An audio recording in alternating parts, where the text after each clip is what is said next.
Andy. So we have a very wonderful panel here with good panelists, with good insights to how we see meme coins and so forth. So before we talk about questions and so forth, let's have a round of introduction. All right, so starting with Ruben.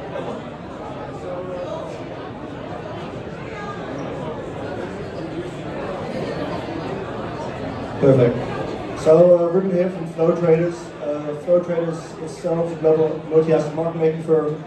We're based out of Amsterdam. What really makes us unique is that we see the convergence of traditional markets and crypto markets. So on one hand, we deal with all of the big institutional market makers, institutional ETF issuers. On the other hand, I'm sitting here talking on a panel about meme coins. So very keen to share insights here today. Hi everyone, my name is Claire and I'm the head of BD for Hood Protocol. So we are not exactly building a meme coin, but we are an educational platform that has experience of working with different projects. So to summarize what we are doing, you can simply imagine that we are Duolingo, but instead of teaching people about the languages, we teach them about Web3. So on our platform, we have gamified with over 30 different projects, ecosystems, including meme coins as well as in courses, and shared with over 10 million people around the world. So with those experiences, we are pretty confident to understand and assess which is the best Bitcoin project to work with, as well as advise them what is the best way to approach the market, especially in the APAC region, because we are a Binance and Memecoin-backed project. It is good to be here, and I love this crowd so far, and hope that we can have a good panel discussion as well as sharing more opinion about this hot topic. Thank you, Claire. Yeah, thanks a lot. Hello everyone. So my name is Mark. I'm presenting Volatility here. I do a crypto market maker right now for the infrastructure. A one-stop shop solution for any tokenized Web3 crypto project. So the credit is just being here and letting people know what the trading is, how the meme mechanics work, so and how to enter the crypto world using such a titan but very massive network. So thanks a lot for have a great discussion here. What's up? Hey, I got your attention. I joined late, but my name is Sam. I'm the Chief Business Development Officer at 1inch. Who here knows 1inch? Raise your hand. Who knows why we're called 1inch? You guys don't know, right? It's not a body part. We're named after Bruce Lee. You guys know Bruce Lee? Bruce Lee had this 1inch punch. It was known for that Bruce Lee 1inch punch. We're named after that. It represents our product. We're fast, powerful, and efficient. And we're actually doing a Bruce Lee campaign. We're partnering with Bruce Lee family in November to launch our brand affiliation with Bruce Lee. So, for you guys want to do anything DeFi, 1inch is the place to do DeFi. We are the top DEX aggregator. We have about 75% of the market share in DEX aggregation. Regarding limit orders, we have 80% of the market share, so we are the dominant player. We also play with Flow Traders. They're going to be working with us. And so it's good to be here, and thank you for coming to this session. Nice one, man, Sam. So I'm Andy, A-N-N-D-Y. So I always talk about memes and on Twitter, on X. And sometimes it's really fun, to talk about memes because there are a lot of people telling me, oh, this meme is good, that meme is supported by Godbit, so forth and so on, right? Of course, maybe to start off this whole session, I have some 10 cards here, but I'm really not going with this order. But since the topic is about whether meme coins are bubble or is it an opportunity, in general, how are the panelists feeling about this meme coin? Is it a bubble or is it an opportunity? It really depends on what perspective you got, right? From a market making perspective, we embrace volatility, we embrace volumes. From an ecosystem perspective, meme coins does lead to fragmentation of capital. So a lot of capital is going away from DeFi, and a lot of capital is moving towards meme coins. So taking that into account, from a market perspective, I would say we're agnostic. I don't think we can categorize it as an opportunity or a bubble, but I think it's important to look at it from all sides and take all perspectives into account. I think that in order to answer that question, we have to go down to what meme is, because I'm not sure if everyone here is familiar with 9gag, but I grew up with it. So I grew up with spending hours on 9gag, and my mom kept telling me that stop wasting your time on meme on the internet. It doesn't help you anything. But I think that this is a culture, and our whole generation growing up watching meme, using that as a means of communication, and later on saw it transport itself into the form of meme coin and has financial value. So I think that anything that evolves with time and stays with time has its meaning, especially for Web3 where we rely on the trend to grow. Everything rely on the trend, and we find the narrative around those trends. So definitely meme coin has some cultural value, at least, if we're not talking about financial value. And it has some benefit for your mental health, for fun, for you to belong to a community and speak the language without understanding other cultures. So that's my answer. I like that, seems like meme coin is a remedy to a lot of things, Great. What about you? Back to the question on are memes bubble or an opportunity, I would like to take the cases of Donkey, Shiba, which have started the whole spectrum of memes. So that's purely a try point 4 or 5 years ago. So for us as Web3 representatives, memes are definitely an opportunity because they are bringing, as part of the group mentioned, they're bringing the community into Web3. So the final value nowadays for any product, any project, it is an infrastructure, it is DeFi, blockchain, the main value is the user. And meme is the easiest to try because people, the community, shows belongings to any narrative show, the one they find most familiar to them, and brings these users to us, where we can validate them, use their power, even blockchain without the user will never operate. Yes, that's the case. So I believe for industry that's definitely an opportunity. In terms of being a bubble, crypto community is growing pretty fast. A lot of new people, newbies are coming in, and someone will use a meme as bubble construction. But anyway, there are plenty of infrastructural projects in this bubble. So it doesn't matter. Thank you. All right, so what's the first meme coin ever? It's possible. One could call the penny, where you have Abraham Lincoln on it, as the first meme coin, right? What does it really mean, right? I think that, and then another version of a meme coin, you could be like baseball cards, collectibles. You have, pictures. I think these are all collectibles. I think the point is that as time goes on, people's values change, and what matters is the future generation's perspective. If Gen Z says that meme coins have value, then it has value, right? The Generation X would say it has no value, though. Generation is the old generation, right? You need Gen Z, right? And so I think as long as there's support and the community has value to it, then there will be value. It won't be a bubble. I mean, there's different types of meme coins all over the world, right? There's also different types of currencies too, right? Each the US dollar bill or the Zimbabwe dollar, they have different faces, but they all have different values, but they can coexist. And some will have more value than others. And so for me, at least, as long as the Gen Z and the current generation thinks that it has value and they believe it, and the community agrees, then it will have value. Nice one, man. We have Kevin here. Kevin, I'm sorry to come by. Happy birthday! Oh, so that's the reason he's late. It's quite the entrance. Wow, that's a good one. Kevin, first introduce yourself. Hi, I'm Kevin, head of growth at Monet Labs. Been on the team for just under 2 years now. And prior to that, I was doing venture investing in crypto for almost 3 years at CMS Holdings.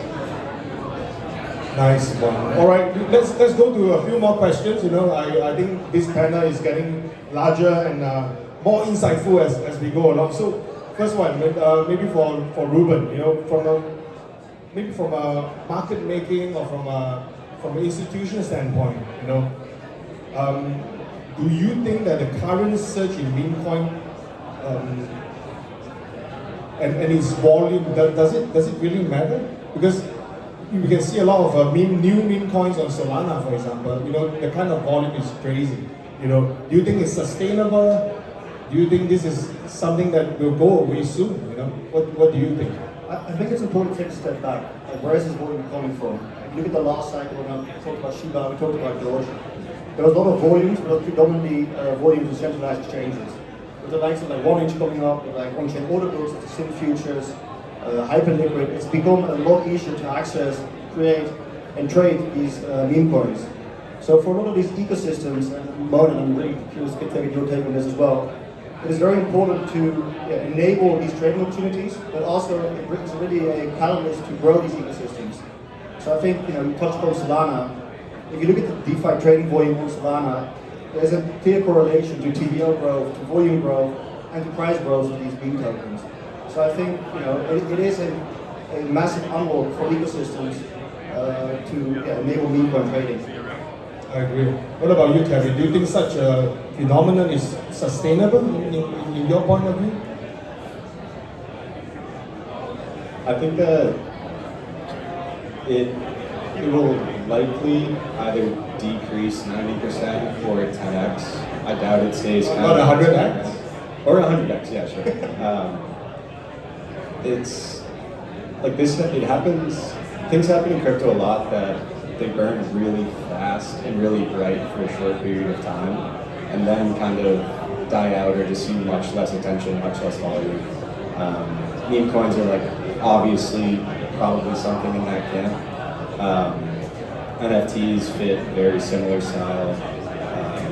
Dogecoin, for example, has been around forever. I'd say that was one of the major attention events that happened all through 2021, right, with a little help from Elon Musk. So yeah, I think it is sustainable, and it probably increases over time, but it's crypto, right? So there's a very real chance that it just drops off and starts to look like NFTs this year, and volumes are way lower, but there's still a staple that exists in crypto. People know about them and talk about them. I think NFT is more adopted with some of the big brands right now, not so much on meme, but maybe from Claire, you know, we talk about sustainability, you know, we talk about, you know, Kevin talked about Dogecoin, you know, and then we have some friends from Shiba Inu who is around, and of course we have like Jordan who is a Dogecoin advocate, you know, who's right over there.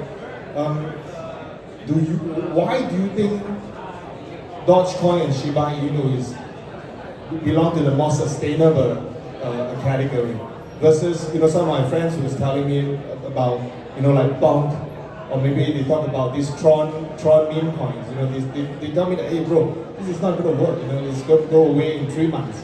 You know, what's your point of view? Again, I think that I wanted to address the cultural part of these meme coins, because Doge and Shiba, it has been there for a while, and it has successfully created a community that when they when they talk about it, they feel belong. It's a sense of belonging that is very important. I think that it is the same vibe when you hold an NFT back in the first era of it. Like we have the board apps, we have Azuki, we put Pepsi penguins on our avatar, and suddenly we become a part of a tribe. And everybody become friends without speaking the same language, without being from the same country. And that is how you create a community that will stick together with a very special bond. And that is how it works. The other meme coins later, they just go with the flow. So they are not the trendsetter. That is number one, that leads to the unsustainable of the token. And the second part of it would be it doesn't base on any foundation, and it doesn't create such a strong community.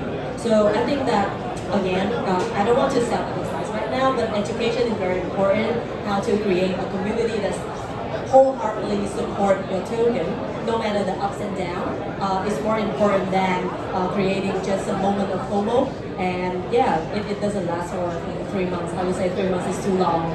You know, education is the key, man. Yeah. So, Grant, I want to ask another question. You know, I know Godbit supported hamster conduct, right?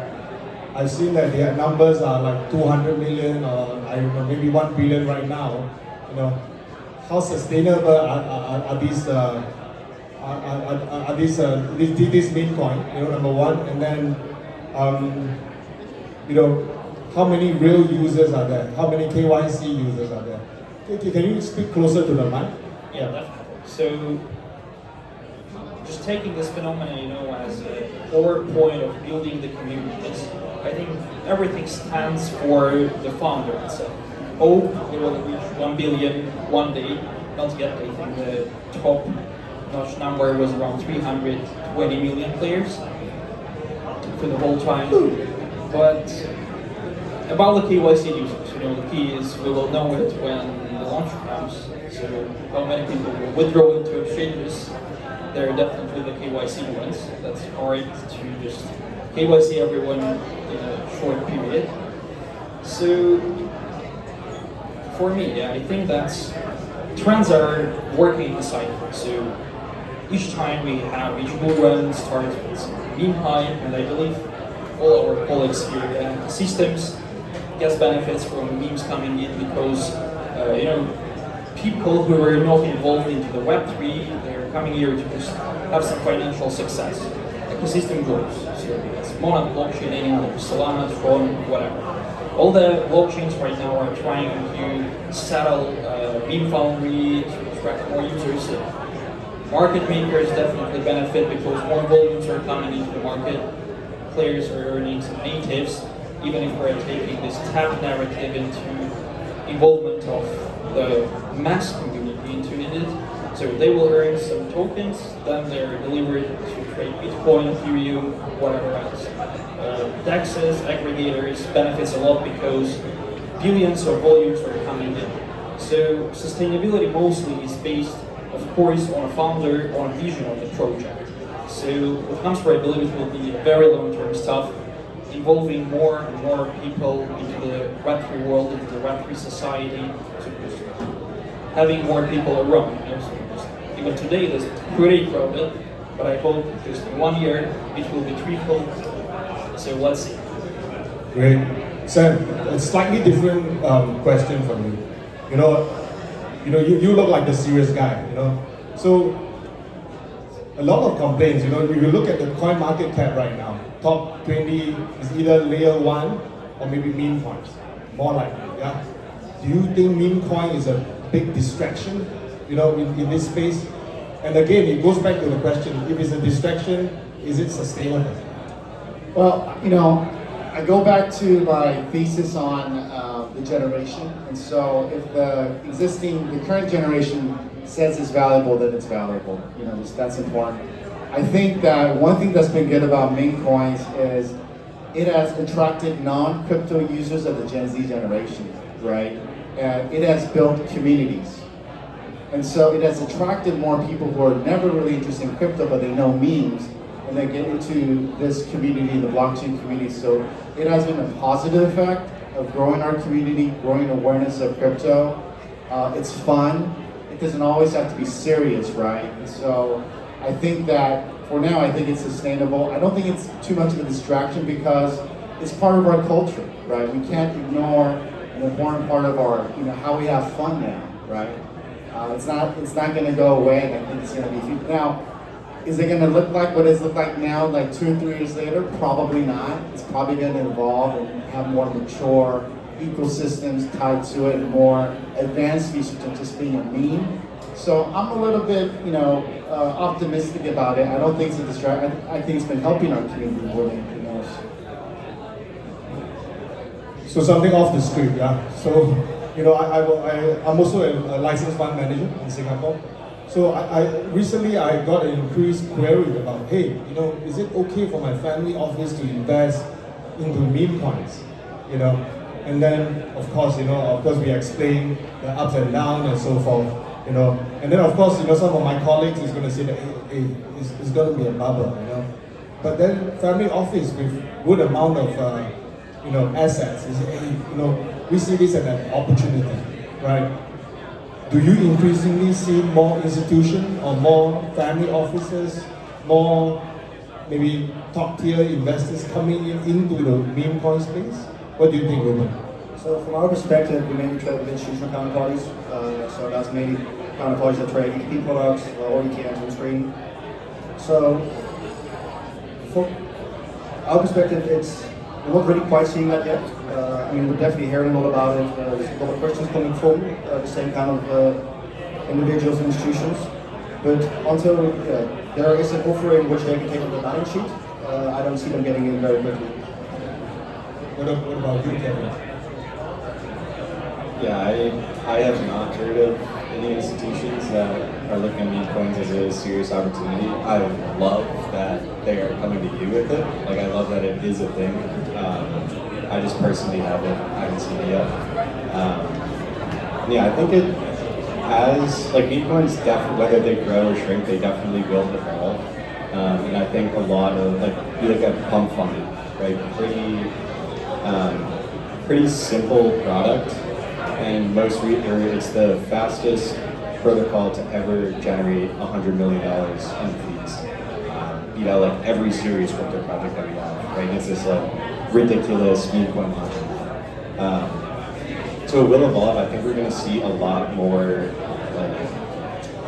innovation and experimentation in like trying to foster meme coin trading. Volume and speculation is like at the heart of crypto. Those are key parts to making sure that the ecosystem is healthy. And people are going to build that, right? If people want to trade meme coins, you're going to build new products, you're going to build new apps that facilitate that. So maybe if it starts to mature with larger teams building better products or like increasing revenue faster than everyone else, then you'll start to see some institutional flows. But 6 months ago, we just got people to start buying Bitcoin in an ETF. Going out to buy like rabbit with a carrot is like a little bit more of a stretch. I believe maybe there are more gambling family offices that is around now. Like, what about you? What do you think? Have you seen any of such instances or heard of any of such things? In our sector, it is a sign of the baron if we receive a spike of people getting into it to learn about crypto. Because usually we have around 10 to 20K people learning a course, but one day if we see around 100K, it means that the baron is coming. It means that a lot of people are trying to learn about crypto, to start being FOMO, and at the same time, if you start hearing your relatives who has nothing to do with crypto, start asking you, hey, what is Bitcoin and can you help me buy one? Or what is this meme coin, what is this Doji, can you help me buy some of them with my whole life saving? That is a very dangerous sign. I personally do not advocate that train because I think that no matter what it is, meme coin, DeFi coin or whatever, it's money. And you have to be very careful, you have to do your own research, and on us, the builder side, we need to build a very easy to use fundamentals for the newly users to use as well. So at this point, I can see that in Vietnam, specifically where I'm from, a lot of people are getting into this without really studying about it. And it is also one of the reasons pushing the trend forward and burning it down faster. So I don't think that I'm in the standpoint to judge if it's good or not. But my final answer for this, if they are my relative, is your money. do not listen to anyone. You have to be very careful and do your own research. Thank you. Brent. So, about institutions coming into the meme market, that's to institutional OTC meme market exists. So definitely they're coming in, and right now I think the trend have been changed. So if previously VCs were looking for primary investing, crescent round, seed round, whatever. Right now, mostly they're standing as buying secondaries for hype memes. The narrative is coming, more money into the market. That's definitely a huge opportunity to earn or to lose the money. Risky, whatever, but that's a good sign. That's a good sign. So, as mentioned, trends are historical, so it's cycling around. So, community is a huge trend. It will be a basis for future. Let's see. Lastly, Sam. Sorry, could you repeat the question? I'm seeing institutions coming in to look at meme coins. Have you seen such a thing? Do you think this is going to be a trend? Not for me. Well, I think we're very far away. So 1H has been growing the institutional partnerships. We're actually going to have a partnership announcement with the Global Bank for our fusion technology. But getting them to go to let's say intent-based swaps, that was really hard. And we're trying to create a regulated KYC, AML, sanctions review kind of environment. We're creating that right now, and so just to get intent-based, it was such a hurdle to get compliance to get approved. Meme coins, I think, is just way too exotic for them. I don't think they're going to entertain that. So maybe 5 years from now, but let's get allow institutions to sell Bitcoin or Ether to their retail customers. We haven't even gotten there, so I think we're very far away from that. All right. So I got a few to end the panel, but it's really wonderful meeting all of you. And I think that there is still an opportunity in this space. And right now everything is growing. I hope we can all get some good rewards from that. Thank you, everybody. Thank you.